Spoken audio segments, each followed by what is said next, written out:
Cynthia Meng has been a part of some really great projects in the theater world, and I am so excited to share this conversation with you. Welcome to another episode of the Backstage Creative, the podcast that focuses on the people who work behind the scenes of theater. My name is Krista Copper. I am a bass player. I live in the Kansas City area, and for about 2.5 years now, I've sat down and had conversations with people who do all of the behind the scenes work in the theater world. There was one year I was watching the Tony Awards, and I was kind of upset that best scenic design and, best costume design and all of the awards given to people who work backstage were given during the commercial breaks. Everything else, like all the acting and directing, those were given during the main airing of the program. And I didn't feel that that was right. Yeah, that kind of ticked me off. So that was one of the reasons why I wanted to start this podcast, so that I could highlight people who don't get a lot of recognition, at least from the audience. But it's the people who work behind the scenes that make the magic happen. So yeah, I know that I've learned so much from these conversations, and it's my hope that this podcast and these interviews can be a source of inspiration and education for you, the listener, as well. Today's my conversation with Cynthia Meng. Cynthia lives in New York City and is a music director and keyboardist.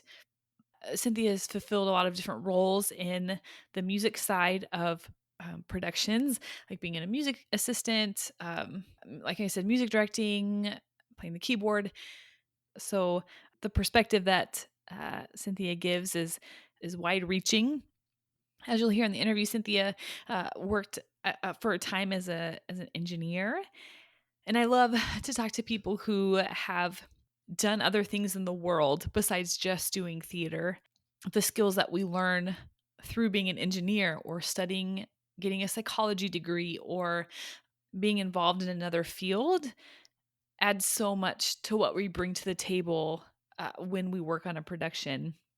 I know for me, I'm a runner, and I do some really long distance running. I like to do ultra marathons, so at races that are over the marathon distance, which is 26 miles. So what I've learned through running and what I've learned through all of my day jobs, the countless day jobs that I've had, has really impacted my musicianship, and it's impacted my artistry, and so I think it's important to talk about those, partly to work on erasing the stigma around having a day job, and partly to encourage other people, especially people who are younger, to pursue other things besides theater.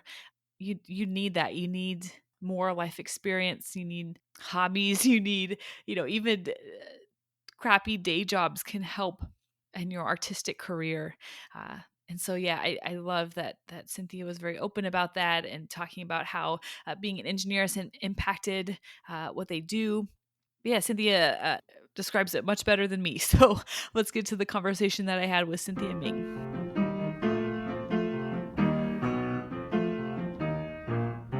So, have you done any shows or been a part of any projects over the last year and a half? Yeah, I've been part of quite a few. Right before Broadway closed, I was playing on a show called Company. I was in actually, I think you interviewed one of my bandmates, Rich Rosenzweig. Yeah. Yeah, and he's wonderful. But yeah, we were in our previews like right before the shutdown happened. So when the shutdown happened, I kind of went back home for a little bit, started working on a bunch of like virtual projects. That's kind of I feel like what everybody did going going into the pandemic and stuff. And yeah, I'm just stuff starting to come back, which is really cool. And I'm really excited about that. Yeah, So, is Company going to come back in the fall? it'll come back in the winter. Yeah, it'll basically I think we open at the end of December. So it looks like yeah, then that's when we're gonna come back. Holiday season.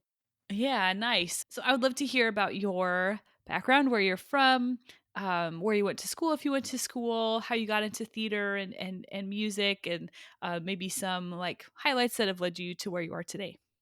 Yeah, so I grew up in California, born and raised in the States. I was born in Illinois, but grew up in California, classically trained.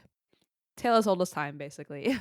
I think a lot of Asian kids grow up, playing piano, classical piano, and loved it, but also wasn't like great at the competition life.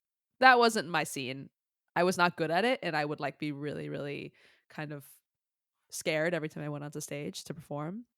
But I also loved being a part of like theater and extracurricular activities in that way at school. Uh, so that was kind of how I got into theater, was just like being at public school and being exposed to Wicked through my choir class. Like stuff. I'm like not joking. Like that's because I. It's not like my parents were going to introduce me to South Pacific or like even The Sound of Music necessarily, things like that, right? That I think a lot of kids who grow up in the States with American parents like grow up with. So I learned about musical theater from my friends at school and from my teachers, and I loved playing those scores. I just loved that whole the feeling of being in theater. And so when I went to college, though, I think it was just drilled in me at a very early age that like music was not something you pursued as a career. So I went to college and I got a degree in computer science. And I also liked that too. I really did. Like I have a deep love for like engineering and thinking like an engineer, but I did a ton of extracurriculars when I was in school. Lots of theater. I mean, I was just super, super involved in theater and a cappella and things like that. And when I moved to the city, I got a job at a music company called Next Big Sound, a small startup basically that did data analytics for the music industry, and worked as an engineer there.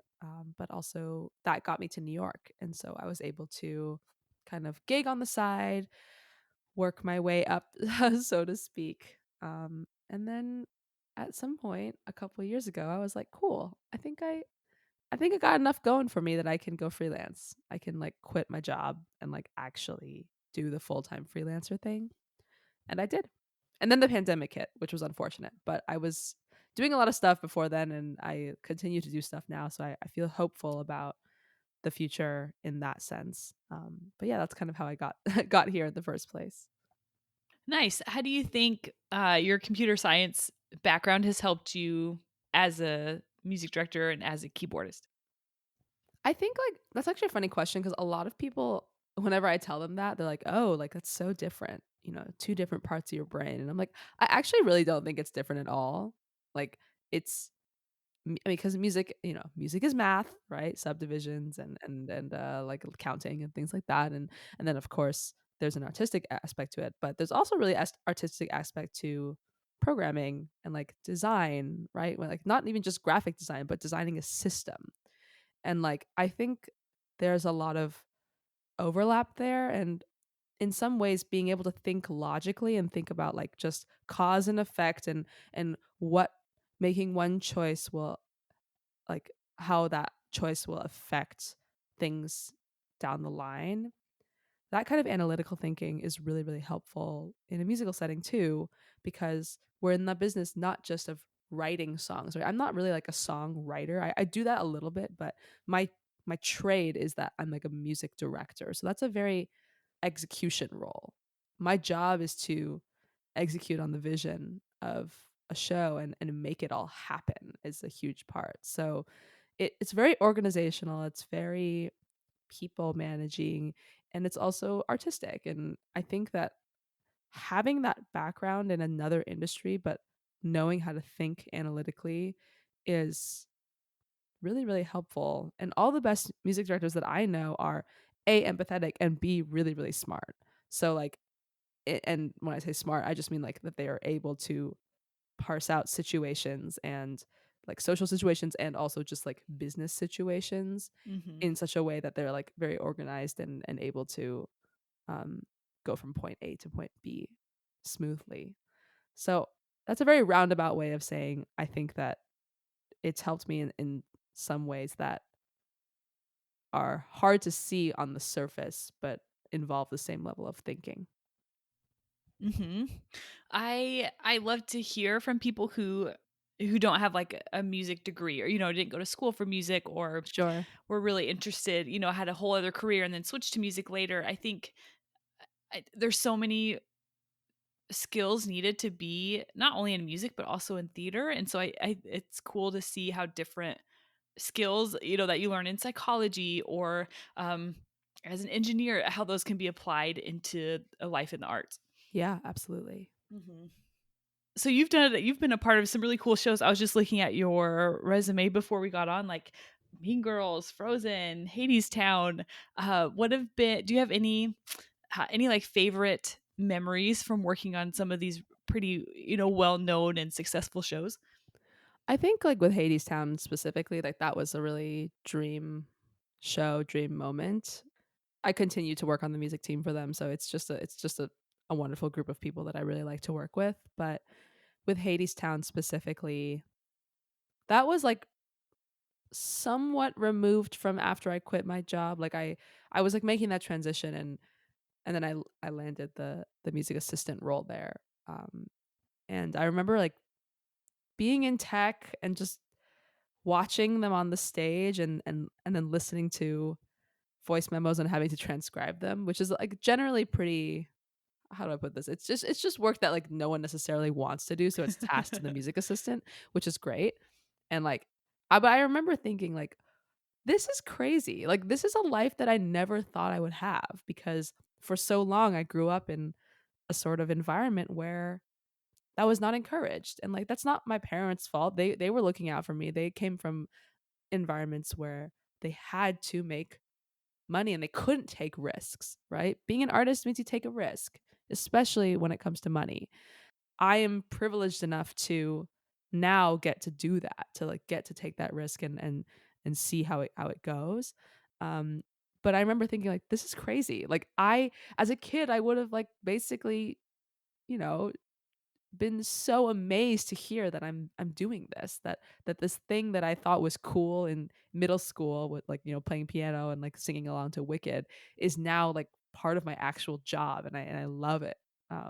So that was really cool. And then like one like sort of selfish thing was just that when Hadestown won the Tony, they also won a Tony for best orchestrations, and our one of our co-orchestrators, like, as part of his speech, like so kindly shouted us all out by like name, and I was just like, holy shit, like I am never gonna, like, am I ever gonna like have that ever again, someone like on a award stage like thanking me? That's pretty fucking cool. So I was thrilled. So that was a really wonderful moment too. Oh, I'm sure. I've heard of so many people talk about kind of the specialness of the Hadestown cast and crew. Hmm. And I haven't really even steered conversations in that direction, but almost everyone who's I've interviewed who's been involved with Hadestown will like take the time to mention just kind of the chemistry and Yeah. how everyone, just the environment of working on Hadestown was just so special. And um but Yeah, absolutely. Yeah, you interviewed Cherie. Yeah, and she's a uh-huh. huge part of that. Like, absolutely. She's a friend that I made, like a new friend from the production that I made, which was so cool. Mhm. But yeah. Do you ever feel kind of the pressure of working on Broadway, either like in the pit for all those performances or as a rehearsal accompanist? Does that pressure and that high level of performance that you have ever get to you? I don't want to say no, like it's a nuanced answer, which is just to say that like you practice by doing the job in other situations. And like Broadway is just the same as off Broadway and regional and so on and so forth. There's just a little bit more, maybe, money attached to it, and also more press attached to it, but it's the same skills, and so like I luckily had the chance to work at, a lot of regional theaters and doing like small gigs that frankly like didn't pay very well but were a wealth of experience, and like I made some great friends and learned how to work with different kinds of people. I had some good experiences, I had some really bad ones too, and like those all informed the way I work when I finally did get to Broadway and am now working, pretty consistently in that space. And now there's just a little more resources, right? There's a little more money, so there's more assistants and there's more things like that. But I learned it because I had to do all of those jobs. I had to like, just be the music director who was like also programming the keyboard and like also like effectively being the music assistant, like making changes to the score and stuff like that. And so I think that really sets you up for success really well if you learn a lot from those experiences. Um, and then in the end, you're just like, oh, great. I actually have more resources and more support when I'm on Broadway. And the show's bigger too, but I have all the tools. I just got to do it. That's a great way to think about it. Every level, every project that you do should have the same level of professionalism and artistry from you, no matter. Absolutely. Yeah. Oh, absolutely. Mm-hmm. As you work amongst a lot of people, either as a music director or an assistant, there's a lot of personalities in theater. um, and there's a lot of kind of navigating social situations and Oh yeah. how do you, yeah, what have you learned about people skills? Yeah, I mean, I've worked under a lot of music directors and so many different personalities and different ways of approaching a situation. And I would argue that like my ability to kind of tap into that and like know how people like to work has helped me a lot in my career. I just like being a chameleon is very helpful in that sense. But yeah, I mean, you just learn that everybody's different, and like some just because people like to work in different ways doesn't necessarily mean that one is better or one is worse. I mean, one may be better for you, one might be more in line with the way you like to work, but if it gets the job done at the end of the day, within reason, of course, like we all know the Scott Rudins, like I mean that's terrible and like that's not acceptable. But in general, within reason, like people have different ways of achieving the same goal, and I think that in general most of those different methods are all valid in their own way, and you just have to know how to work with them, which is usually the role of the music director. The music director I feel like is like always the person like putting out fires and like putting out, you know just making shit happen against all odds. And so yeah, I've been in that situation many times where like it's like, "Oh, I just need this to be done. I just need this to happen, so make it happen." You just have to work with the person that you're tasked with to make that happen. Mm-hmm. Is that skill of being a chameleon, is that something that's kind of natural to your personality, or has it been something that you've had to learn? No, I think it comes pretty naturally to me, to be honest. I mean, I don't know why, but I'm sure something deep in my childhood experiences. But yeah, and for better or for worse. Like I also really respect people who are like they just like are the way they are, and they just are so solid in that. And I find myself sometimes being like, "Oh, like I am always like kind of molding to whatever the personalities of the production needs." And that can be a little bit, sometimes it causes some existential dread of like, huh, like does that mean I have no backbone? Does that mean I'm just like bending to whatever other people want? But I think in general it's helped me, and I think in general it works pretty well.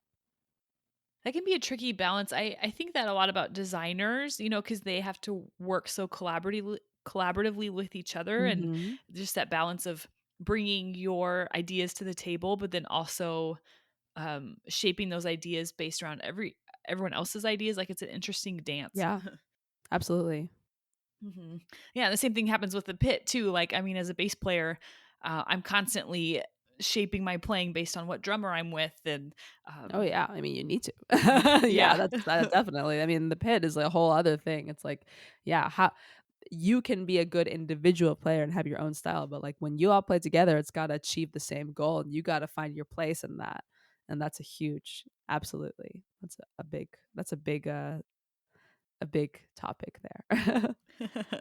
And I'm sure that you've played with players like I have that are phenomenal players, just so great, but can't. It's just playing in the pit is different. Yeah, it needs more than just being a phenomenal player. It's like sitting still for a long time and, not the art of like being quiet and like while changing instruments and Oh god, yeah. I mean that certainly that, but like even like when we're talking Broadway, it's like hopefully everybody already does that. Like is quiet when they change instruments and stuff, but like but it's the personality thing. Mhm. that's the kicker. I feel like when contractors are thinking about who they hire for pits and stuff, it's like, are they going to get along for, and if the show runs for like years and years, like, are they going to be comfortable like sitting next to each other for like years and years? And maybe one person is like a better player, technically speaking, than another person, but like, if they don't jive with everybody, it's just a horrible experience, you know? And also, in the end, you play it so many times that whoever has that chair eventually gets it, supposedly. So there's so many more considerations when you're looking at a pit than just whatever technical bar you hold. Mm-hmm. Yeah, so true. When you think about some of the best pits that you've played in, what are some characteristics of those pits that have made them just so memorable? I think like a tendency not to take everything so seriously. Like a little bit of lightheartedness really helps. I mean, look, we do an important job, which is be in the arts and like and make art and make people happy. And at the end of the day, though, we are not performing heart surgery. We're not making the vaccine for COVID. Like, this is not life and death situation, right? And it can be really easy to take something and run with it and blow it crazy out of proportion. We all do that in this industry because it seems like, I mean, and the stakes are high. I don't want to make it seem like the stakes aren't high at times, but at least the pits that I've loved being in and the people that I've loved being around. I've actually only been in one pit because Company was my Broadway debut. But like, in the companies that I'd like to be in, there's just a little bit of like, okay, cool. Like, let's just go with the flow. Let's see how it goes. And like, I will stand up for things when they are super super important, and I also will know when to let certain things go, even if I, you know, am like slightly uncomfortable with, some things where like I'm like, oh, I made a mistake, like things like that. Like, I think a little bit of levity in those situations really really helps, and a little bit of like, okay, let's not take a million things too seriously, and this way the things that we do take seriously really matter. um so yeah, I think I would say that that's my answer to that question. Have to remind myself a lot, like, my job is just to play the bass. And there's so Sure. many there's so many things that you can get worked up about. There's so many problems you can get stressed about, but I think sometimes in theater you have to say, "Okay, what is my job and what am I responsible for?" And let me Sure. focus on that. Sure, yeah, absolutely. Mhm. How do you pick which battles to fight? I think I mean, it's a good question. I think that's like, you just have to suss it out. Like, I mean, again, as I alluded to before, like, we've all done the thing where you freak out over something really small. You make a mountain out of a molehill, and it's like, oh, in the end, that wasn't that wasn't a really big deal after all.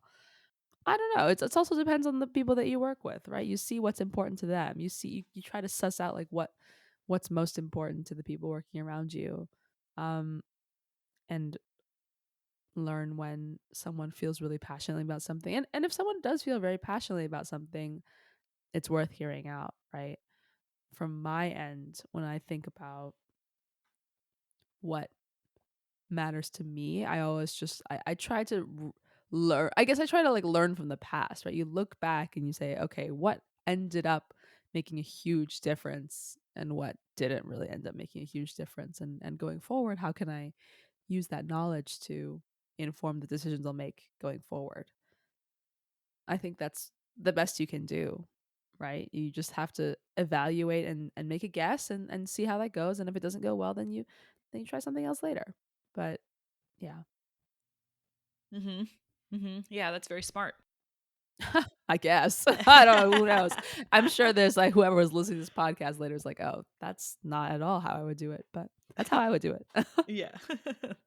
Like you said earlier, there's very few instances where there's one right way to do something. Yeah, certainly. Going back to a little bit of your background, when you decided to leave your job, what was your metric for that? How did you make that decision to go, all the way in on a freelance life? It was a really hard decision. When I quit, I was like crying and crying, and my boss, I was like, oh my god, like to my manager, like I'm making a huge mistake, but like also I really want to do this, and like I put off quitting for a long time. I think I probably could have quit earlier, to be honest. I ran into some trouble like right around when I was quitting, like just doing way too much, and like that was partially why I quit. But there was a little bit of bleed into like when I that transition period where I just like was really neglecting a couple things that shouldn't have been neglected show wise and also at my job. The decision ultimately came because when I moved to New York, I had this idea in the back of my mind that like, okay, I'll gig on the side, and if I can get to a place where stuff's happening for me, then I need to be brave enough to let go of the job, even if I like it a lot, which I did. I loved my job and I loved my coworkers, and I worked in the music industry still, but just in a different kind of role. But it did get to a point where I started seeing that people were calling me for things, and that I was no longer going to be able to do a good job as an engineer, um, and also really pursue this music director type path.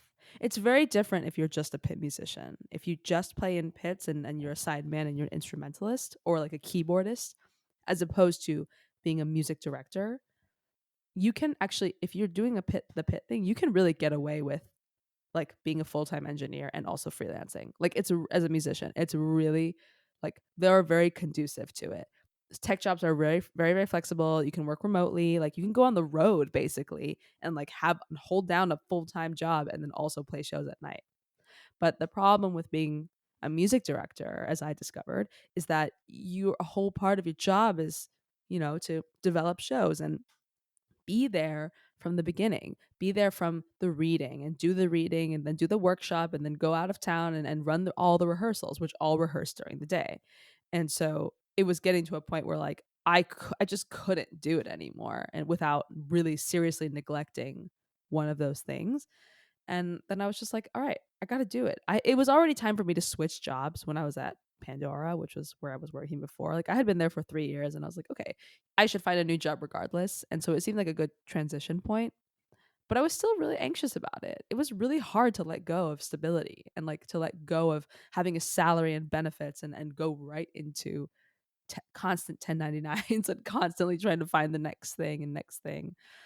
After I did it, it just couldn't have been more apparent that it was the right decision for me. That was the main thing, is that like in hindsight I was like, oh, I could have left earlier, but it was just really hard, and I left when I needed to, and I ultimately felt that push to, but um I really had to come to terms with it and make my peace with the idea of leaving behind stability, at least temporarily, at least for the foreseeable future, but like knowing that I needed to do that for my career if I wanted to seriously pursue it. Mhm. Yeah, I think it's interesting, like, people who have left, like, quote, unquote, "day jobs," like, what point of their career do they do that? Do they wait until Yeah. their calendar is so full they can't do both things at once, or do they leave before their calendar is full and kind of hope that that space will be Yeah. filled, because then they're always available. So it's kinda Yeah. there's 2 ways to kinda do it. There are, and they both have their pros and cons, right? You sacrifice a little bit of the like surefire, like, oh, I have a gig coming up, like if you wait before the calendar is booked up, but then you might have a chance to focus on your art a little bit more. And for me, I again, like there are a couple things I regret during that time, just in terms of like not being present enough at certain rehearsals or also at my job like by the end. So I kind of regret that, but also I learned a lot from it, and now I know. Now I know, and I won't do that again. So, yeah. Mhm. How do you develop your artistry, either as a leader, like when you're a music director, or as a keyboardist? How do you get better at art, at theater, at music? Well, first of all, practice. I am like, everybody should say this, which is that practice makes you better, and you should practice. And a lot of us don't practice as much as we should, myself included. Um, but just sitting down for a little bit every day and practicing goes so far. And you know that as an instrumentalist too. But for me, another thing that I kind of like love, I guess, about being an artist is that talking with different people and experiencing different art forms also is part of making you a better musician. You know, like interdisciplinary stuff where you're like going to an art museum and looking at visual art, or you know, watching a dance performance, or spoken word, movies, film, TV, like all those things, watching and consuming art, reading books, magazines, even like that stuff makes you a better artist in the theater too, because those things are all part of the human experience, and people's expressions of the human experience. And if you are just pigeonholed into theater, you are missing a huge part of the human experience. So I think that that's how I quote unquote become a better artist, by actively trying to consume media. Podcasts too. I love listening to podcasts, and just like listening to music actively, I think is just such a wonderful thing to experience. So I think that that's my soapbox about multi interdisciplinary art. Yeah, I couldn't agree more. I think the people that I've enjoyed working with the most, whether they're musicians or not, have been ones who just have a breadth of knowledge about the art world, either like contemporary art or dance, or I mean, there's yeah, it's Yeah. all related. And so if you're with people who are instrumentalists and only listen to theater or only listen to classical music, it's kind of like, well, I mean, yeah, but it definitely adds something to your playing as a musician, having Yeah. more depth. More Yeah, depth. absolutely, absolutely. Like I think it's so important that you do so, right? And like, and I could also extrapolate even further and saying that like me being an engineer, again, like there's a lot that isn't necessarily quote unquote artistic about it, but there are still so many tenets and principles when it comes to designing systems and thinking about workflows that are really helpful as an artist. And it's a little less like hippy dippy to think about it that way, but I really think that artists learning how to think a little bit like an engineer would goes a long way. You know, even just a tiny drop goes a long way. Could you give specific example of what you're talking about? Well, I think it's like, for example, I'm like working on a like some sort of like little application to help orchestrators better invoice the union, or I guess like invoice their employers, and then also tie in like union rates and things like that. And well, of course, like me knowing how to code is important because it's an app, right? You need to code the app together. But it's like also getting artists to think about like, how can we make our workflows like more efficient in a very in a for a very specific kind of like methodical thing that we do in our lives, right? Like, or invoicing, which is tied to money, which is tied to artists getting paid equitably and fairly for their work. How can we methodically approach this instead of each having our own like, whatever spreadsheets to individually do something? Like, how can we not automate, but like just standardize something? And what's the best workflow for invoicing? I mean, that's a very dry topic. Okay. It's not like this is not necessarily even artistically related, but it's a part of the ecosystem. It's a part of you working as an artist, and knowing how to interface with business people, your general managers, right? And like you have to invoice them and give them, tell them to pay you basically every week. And so I've learned so much by just working on this project, because I'm talking to orchestrators and learning about their workflows and getting them to also think critically about their workflows, examine them, and step by step what happens. Um, so that's one example. So it's not super hippy dippy, it's not like artistic. It's not art, high art, but it's related to art. So Yeah, like the stereotypical, free flowing, yeah. lifestyle of an artist. Like that's not really. There's not a lot of longevity in that. Well, it's just like, it's more like there's so much more to being an artist than just Yeah. the like creative aspect of it. And wouldn't we all like that to be true, that, oh, all I have to do is write a song and blah blah blah. But like, no, songwriters have to deal with royalties, right? How do I get paid when I write a song? Orchestrators have to deal with that kind of similar kind of thing too. There is a business aspect to being an artist, and like every artist is a small business. And so like it would be foolish of you to think otherwise. And maybe we would like it to be different, but at least right now, somebody has to think about the artist as like, a business, because you want to make money by making your art. That is why we are not just volunteer or hobbyists, right? We are artists that want to get paid and be compensated for our contribution to society. So Mm-hmm. What advice would you give to artists about thinking of themselves like more as a small business? Like what helpful information can you help us with? I think like valuing yourself fairly is a huge thing, and like getting younger artists to recognize that being compensated fairly is not just for your benefit. It has nothing, or not nothing, but it's like that is only a small part of the pie. When you undervalue yourself, you are undercutting everybody, Yeah.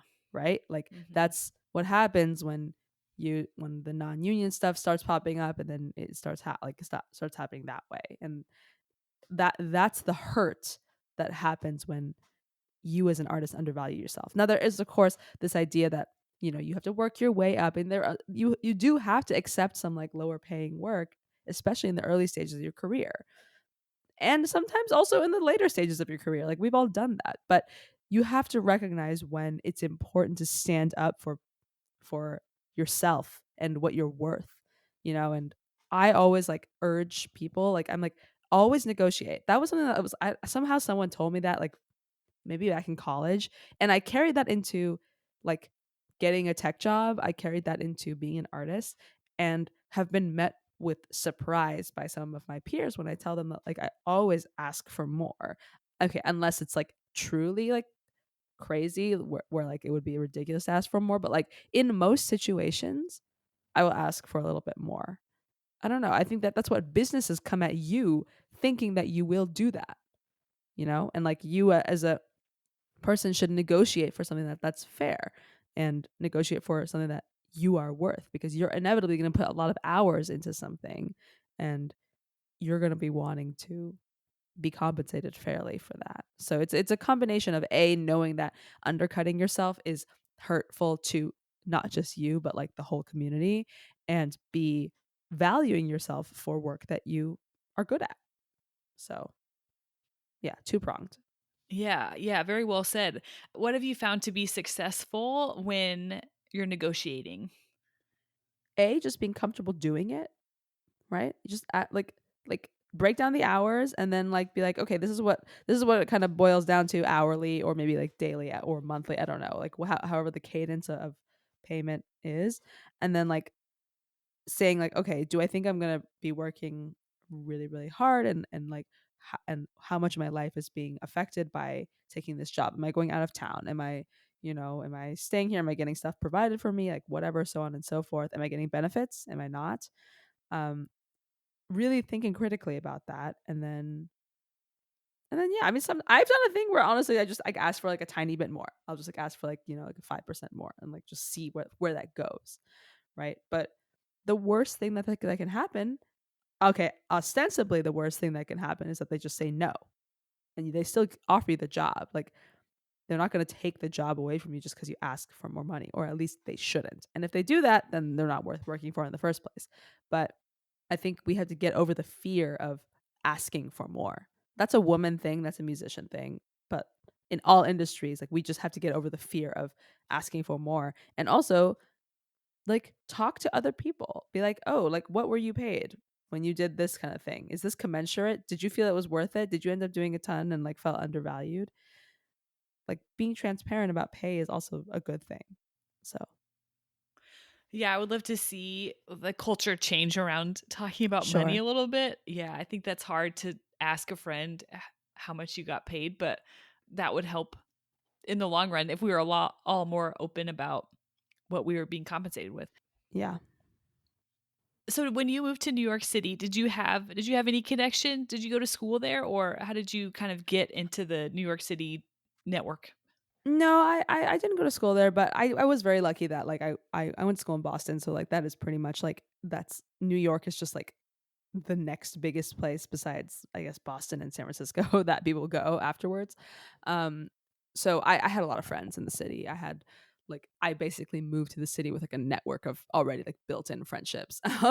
But yeah, and I was very lucky also that like there were quite a few people from where I went to school that entered the industry. That was weird because we actually didn't have a theater program at the time, but just the ART was so close to Harvard where I went to school, and so like there was just a lot of people interested in working in theater and getting connections from ART that ended up going to the city. So when I got to the city and expressed interest in entering the industry, I like was very lucky that people were super nice to recommend me and connect me with people and things like that. So yeah, definitely a privilege in that sense. I did not come cold. Mm-hmm.